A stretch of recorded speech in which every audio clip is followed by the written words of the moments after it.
What's up, man? How are you, Jason? Oh my gosh, man. This is pretty cool. Well, hold on. Let me try to get this phone set up. There we go. Okay. Yeah, man. I'm at the Satori offices today, so I didn't bring my laptop. But Yeah, no, when did you start Satori? it's a long, long story. But I knew that I wanted to exit out of the gyms and the whole fitness industry at age 60 because 42 years was enough. I mean, I felt like my resume was pretty good. I'd accomplished everything I had set out to accomplish, and I was just ready. And so I had actually invested in Satori, and so did my brother. But Randy Eisman, who's one of the co-founders, is actually here today. I had known Randy since he was 24 years old. He's 48 now, and just always loved and respected him. And so I came in, gosh, about 9, 10 years ago. He had asked me just to come in to kick off their Optimal Living, which is a program that's still active today. And just then he basically paid my wife and I to come here once a month to each office, once in Fort Worth and Dallas, uh, for me to do one-on-ones and for my wife Brenda to do meditation. They even built her a meditation room. And through that, I just started making a lot of introductions just because I believe in these guys and I love their platform. And I also was a testimonial. And one day Randy comes up to me. He goes, Larry, we have a good problem. I said, what's that? He goes, You're you've never even asked about these amazing connections you've made for us, but you've raised close to $100 million. He goes, but you're not licensed, so we can't pay you what we would normally pay someone that would raise a significant amount of money like that. So I said, what do I need to do? And so I spent a year, Jason, just figuring out how I could get out of taking those exams and still get paid. Right. Finally, finally, I just took 3 of those exams, and to my COVID actually worked out really well because I've had a lot of time to study. I passed the exams. I got a wonderful broker dealer out of Houston because they're an advisory firm, not a broker dealer. And the same week that I got my license was the same week I got my first private equity deal funded.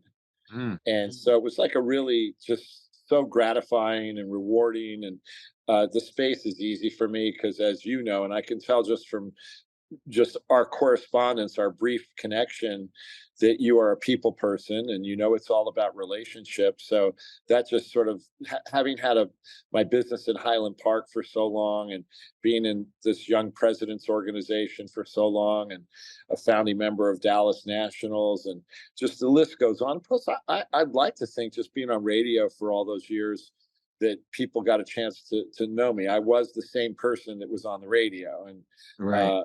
and so as you also know, because you're in the same type of field, it's about authenticity. It's about trust, and Right. trustworthy people can really do well in this industry. And so that's where I'm at. It's really funny because it's something that I talk to. I was an angel investor for a long time, and so I spent a lot of years talking to entrepreneurs and looked at a lot of business plans, thousands of business plans. And so, whenever somebody comes to you and, especially like after I started writing books and people come to you and they say silly stuff, right, Larry? They say stuff like, "Oh, teach me how to make $1 million." And I'm like, "Okay, we start tomorrow." And it's funny because how many people actually follow through and call you back? And so everybody wants something significant in their life, but it's the want and it's the desire and the very moment that a lot of people, um, once we find out the shit that it takes in order to accomplish whatever it is, then people just immediately give up and they go back to what they were doing. And so, like you said, like, to me, trust is it's the opposite of obscurity, right? Like uh, entrepreneurs come to me and they say, "Oh, I have this thing. I'm living on my mom's couch and I have this idea that's going to make hundreds of millions of dollars." But who are you? And what have you done before? What have you followed through on? What tangible thing is out there in this world that I can look up and see that you have accomplished that would lead me to believe that you can build this $100 million thing? And so, and you appreciate, like back when I was a trainer, I became a trainer and I immediately knew that I was bottlenecked by being a trainer in my time. So then I started group training people and having a lot of people meet me at once. And then I started educating. I turned my personal training company into a nonprofit and then began teaching. I ultimately helped like 500 people lose 9,000 pounds in this case study, Larry. But the only reason why I was able to do it is because I wasn't acting as a personal trainer. I built a relationship with these people as a coach, someone they could rely on, someone they could trust, someone they could believe in. And that was the start of something like 12 years ago. But that 12 years has left a consistent footprint of trust online for everybody to see, in your gym for everybody to see for the last 40 years. I've been talking about you for the last 24 hours, Larry, because everybody in Dallas that's my business partner, everybody that's invested in, they all know who you are. You've done a lot. And so whenever I hear people say, "Oh, Jason, I want to build this $1 million thing," brother, most people don't even begin to understand the amount of time and work and infrastructure, blood, sweat, tears, sacrifice. Like it's not just about building the relationship, it's about who you've become, man. And that's who they want to build the relationship with. And Right. that's exceptional, Larry. Like I think it's fast. I'm sitting here talking to you and you're 62 years old. By the time my mom was 62, like she had given up on everything, and by the time she's 67, she's gone. Wow. Like Sorry when about you're that. 67, you're going to be like at the gym, like Oh, still doing your thing, still out well, here changing lives. take me back a little bit further. Where did you grow up? Where did you go to high school? What was the biggest turning point for you uh, outside of the fitness business? Yeah, I grew up in Garland. Um, it's really fun. I started working at Subway when I was 15, and we gave all the Garland cops free food. And so I started building a relationship with police officers at a very young age. And then whenever I was 18, I was working at this oil change place. Met a bunch of cops that were directing traffic out at Preston and Frankfurt, that bank right in front of I, the Valve Lane. I lived right around the corner. Yeah, so I lived in far north Dallas. I literally so you probably walked. knew Cabby and David Ruiz and Mike Potter and all No, those guys that were out there in that intersection for 20 years. Eh I don't know if I did or not, but I'll tell you this: that was literally, if someone said, "Where do you live?" I would say either Campbell, Preston, or Frankfurt and Preston. That's I Right. know that area very Yeah, well. that place was hopping. And so one of the cops owned a pool company, and I started working with him. Um, and then I eventually started my own pool company, but I mean, yeah, I mean, we had, one of my very first pool routes on my very first day was in Highland Park, right over off of Mockingbird and I mean, we had a lot over in the Davenport area. We had a whole lot of houses over there. And so I used to drive past your gym all the time, man. And Mm, then I was a little bit different, so I grew up listening to talk radio. I was never a music person. I was the Um, same way. yeah, so, by the time I was a teenager, I was listening to Howard Stern and Russ Martin and then a lot of guys on the web. I listened to Bob Proctor, Les Brown, all these different guys. I And knew they were Russ kind of my well. fathers growing up. So Well, did I ever? Did you know how I got into radio? no, man, how? I'll tell you the Reader's Digest story. So Yeah, I, like you, I didn't like listening to music. I like listening to talk radio. So back in the right. '80s, a little bit before your time, KLIF was the talk radio leader, and Norm Hitzkiss, a guy named David Gold, who was sort of the right wing Republican show host, Kevin McCarthy, Bob Ray Sanders, who was to the left. They had this incredible lineup, and I listened all the time.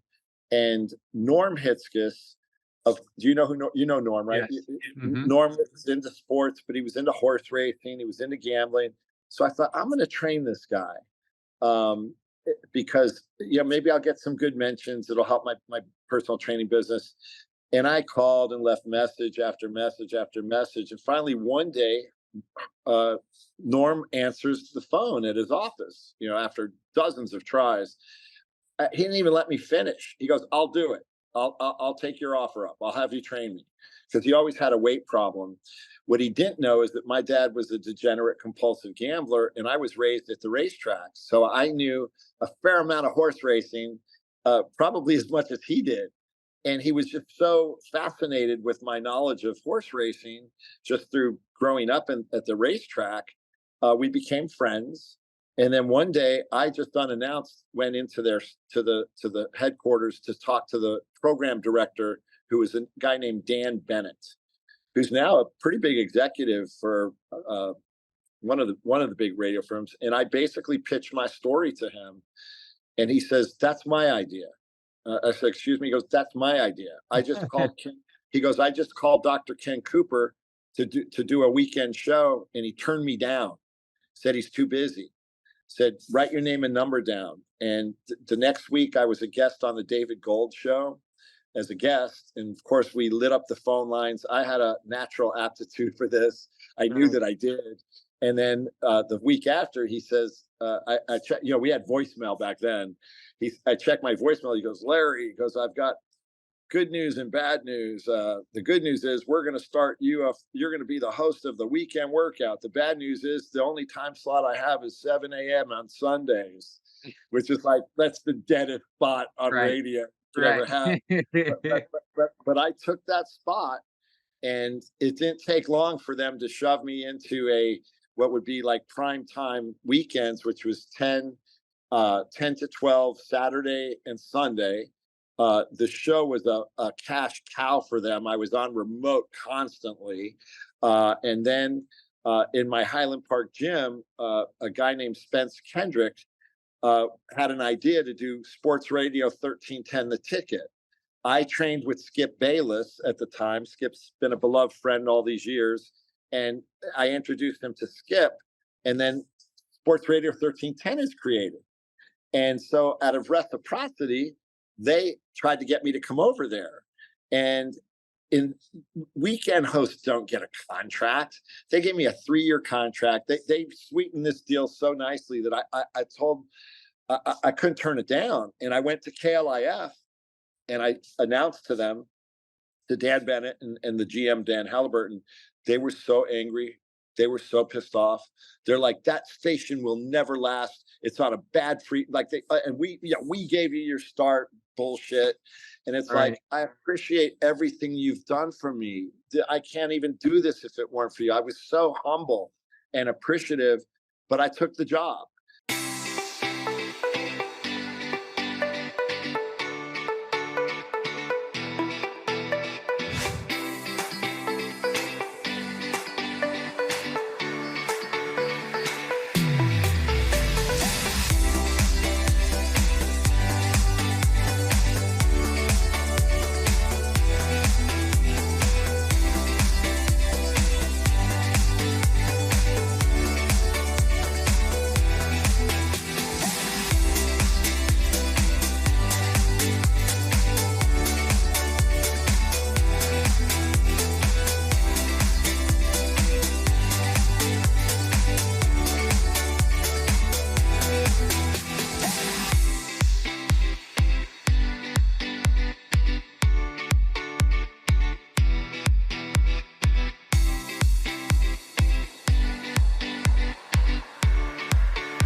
then 2 weeks after I go to 1310, I get a call from a very, very famous program director who used to do the Tom Joyner show in Chicago and come back and do the Tom Joyner show here in Dallas. I don't know if you're old enough to remember that I remember show. Tom Joyner. Yeah, Yeah. yeah.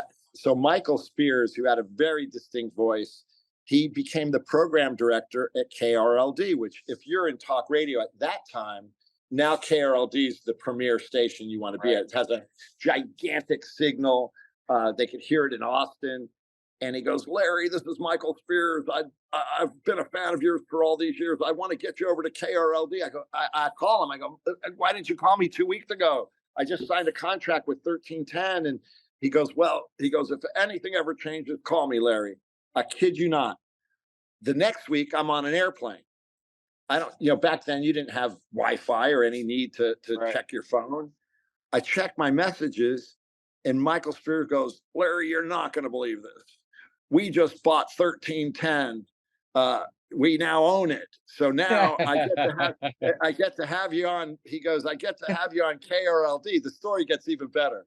So I'm doing, and just remember my show, I didn't have a lot of guests. I was just Right. taking, the caller was my guest. Like, the caller was more important to me than the guest. And Right. so I did 2 hours from from 8 to 10. No, I'm sorry, from 9 to 11. I had an hour to go from Dallas to Arlington and go do 2 hours on KRLD every Saturday. For years, this happened. But then, guess who buys 1310? KLIF guys, Carolina. the ones that told me that it wouldn't even work to begin with.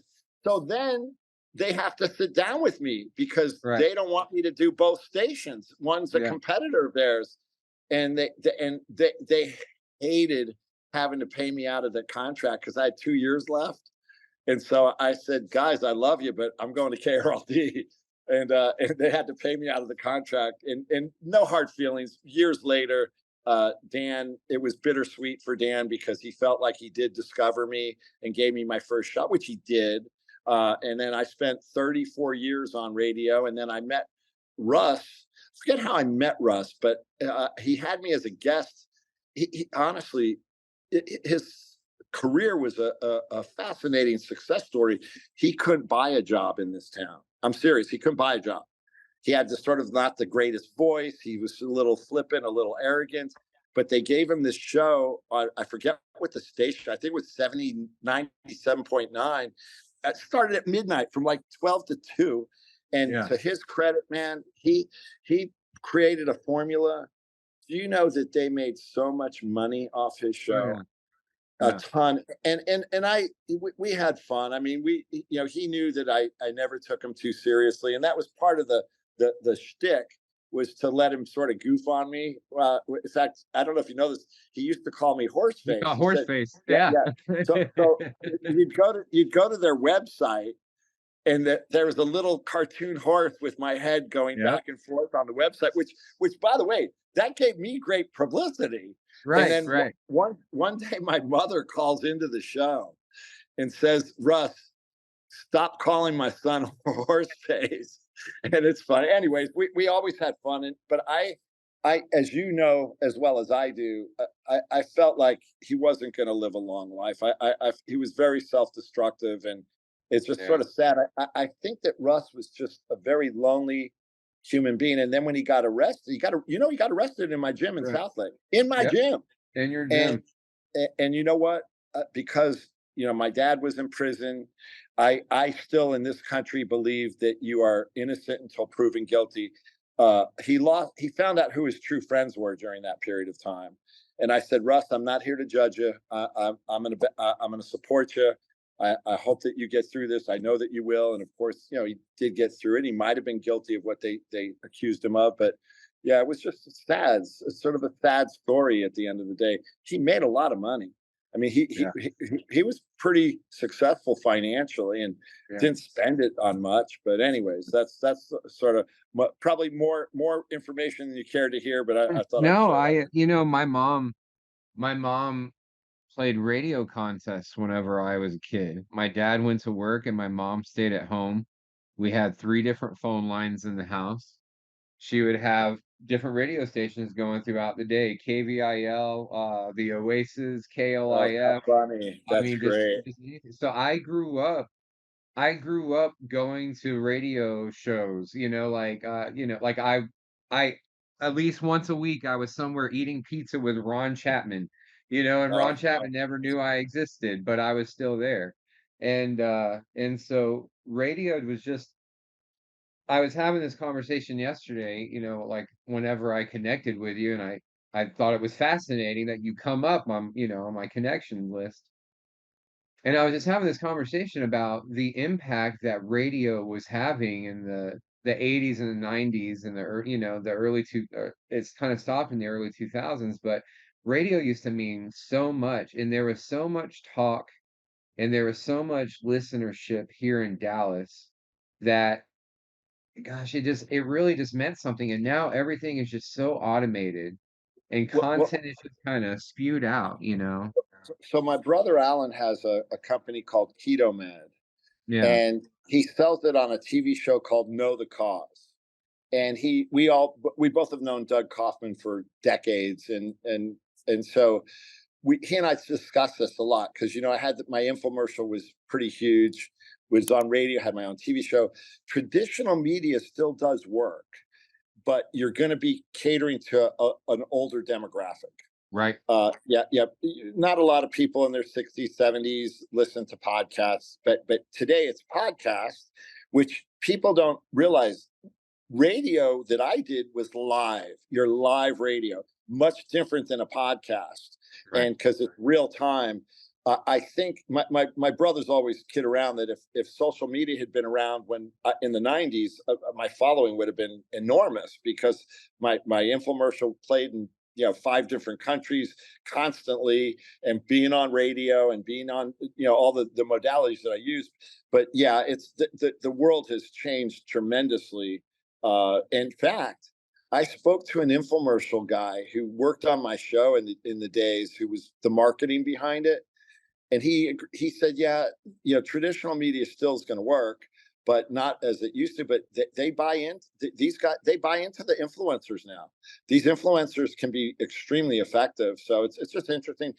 So tell me though, because you have a fascinating story yourself. What was the turning point? How'd you go from trainer to investor, entrepreneur? What was the Yeah, the, the, the turning point in yeah, your life? there were a couple of shifts. Um, Whenever my daughter started walking, and I've said it on, like, so many different interviews, but when my daughter started walking, that was, like, the eye-opening moment, the first paradigm shift that I had where I realized that she was just kinda going through this baby program and watching us. And so, eventually she starts repeating everything that we say, right? And she's just acting out behaviors that we're doing, and whenever she was doing this, I weighed like 405 pounds. I would go between 365 and 415 pounds, just depending on the day and how many, burgers and everything that I ate that week. I came from a very, very obese family, and, my dad was a bodybuilder, and even though, like, I would yo-yo all throughout my entire life of working out, starving myself, running, whatever it was, uh, right around this time, not only was my daughter was she going through all these changes, but I started going through changes. Uh, I hired a personal trainer.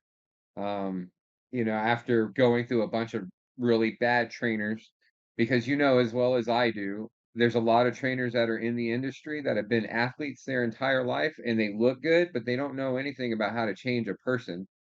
And so, like I got into training, like I had lost about 100 pounds. I realized that I wanted to be a trainer. I got, a nutritionist certification, got my license to train. And Where were you? Where were you training people So I primarily? started I started at a small town in Georgia in Moultrie at an Anytime Fitness. And then I came here to Dallas. And when I got here to Dallas, I was scared that I was not gonna have as much of an impact as I did on this town that had like one gym, you know? and I started working out at LA Fitness, the one in Las Colinas. And whenever I started there, they had 22 trainers on the clock, 22 trainers in their system. And within 2 weeks, they went down to nine because I changed the level of training. All of my clients started immediately getting results within weeks, as opposed to they had been working out with these trainers for some of them years and they weren't getting anywhere. So, eventually they asked me to get into sales. They had me selling my story, while knowing I couldn't put these people on my schedule. And so I was selling my story to sell training and then passing off the client to somebody who wasn't gonna get them results. So I eventually left. Then I started training clients out of Mustang Park Recreation Center in Irving, like right on the cusp of Irving and Los Colinas. You can see the 635 interchange and that 24-hour fitness at Olympus from the rec center. It butts right up to 635. So I started training clients there, and then, man, some of my people needed some cardio, so I started meeting up with them on Saturday mornings. And then it turned into a boot camp, and then before you knew it, we had 20 people, then 30 people, then 50 people, and then we would have, like I mean, like, people would come with cameras and, like, film us running and doing boot camps and stuff, and I eventually got on the news. Um, I started talking to a few gyms about my weight loss story, and then people were like, "Oh, you should write a book." I wrote a book. I started taking care of my daughter full time. She was being abused. I got custody of her. How old is she now? 13. I got custody of her when she was about 3. And so then it was like work from home dad from that point. I left the gym and I started helping business owners. I started flipping websites. I call it flipping websites. I was meeting business owners that needed websites. I had a development team. I wrote my first book or two, and then I started helping people write books. Eventually, I met a broker and I built a website for him, and then he got me into investments, you know? And, man, that was probably 8 or 9 years ago, and then I guess in around 2015, I started my own software company. Got into the angel investment realm. In 2018, I kind of unofficially retired. My mom had a stroke, and so my life at that time just became about family. And then, in 2020, I started making a comeback and decided that I was gonna turn smarter into this big thing, and then, of course, COVID happened, everything shut down. I lost my mom in 2021, and that was in January. She got diagnosed with pancreatic cancer, and Oh, they gave her that's 8 months to awful. fight, Sorry about that. and she was gone in 4 days. And Oh, so I spent that's the rest awful. of 2021 beating myself up about all the conversations that I was supposed to have with her that I never got a chance to have. And so 2021, I kinda checked out. And then, by, spring or so, 2022, I started realizing that I was living this really small life and that I had bigger things that I needed to do. Um, I started working on myself again. I had gotten back up to 345 pounds. Started going to the gym, started building, my portfolio back up. Um, and then in early 2021, I got COVID. It got into my intestines. I went septic. Oh man. Uh, I got vertigo, um, for about 3 weeks straight. I was throwing up if I looked at anything. I eventually had to walk on a cane for a couple of months, I mean, like, it got me.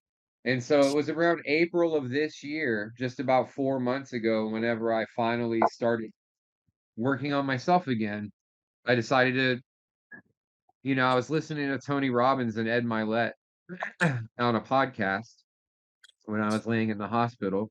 I was at Baylor in Plano, and, and Tony said, if you have that one regret, if you have one thing that you're gonna regret for the rest, or if you're on your deathbed and you look back and there's that one thing, And for me, it was building this company.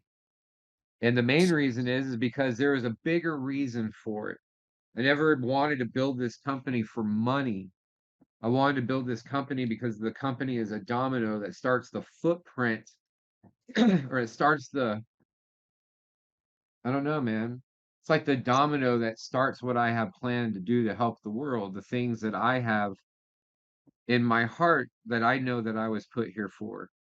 And so it's, whenever I had this like heart surgery back in 2012 in this brief moment where I thought I passed on, and I saw my daughter not having me, and that scared the shit out of me. And I guess it brought me back.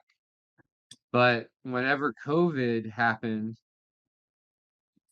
at the beginning of the year, I just saw God was showing me that I have this ability to bring people together and that I'm here to bring people together to help the planet in a much bigger way. And that if I had passed away, then there was going to be this huge chance for the world, you know, to change that wasn't going to happen because I wasn't going to be here.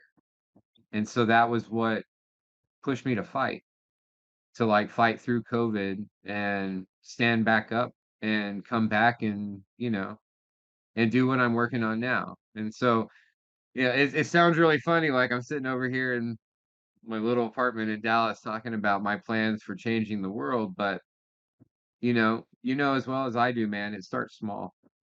It really starts small. And not only does it start small, but it really comes with conversations like this. You put a post up that said relationships and memories, brother, and that's it. And so Yeah.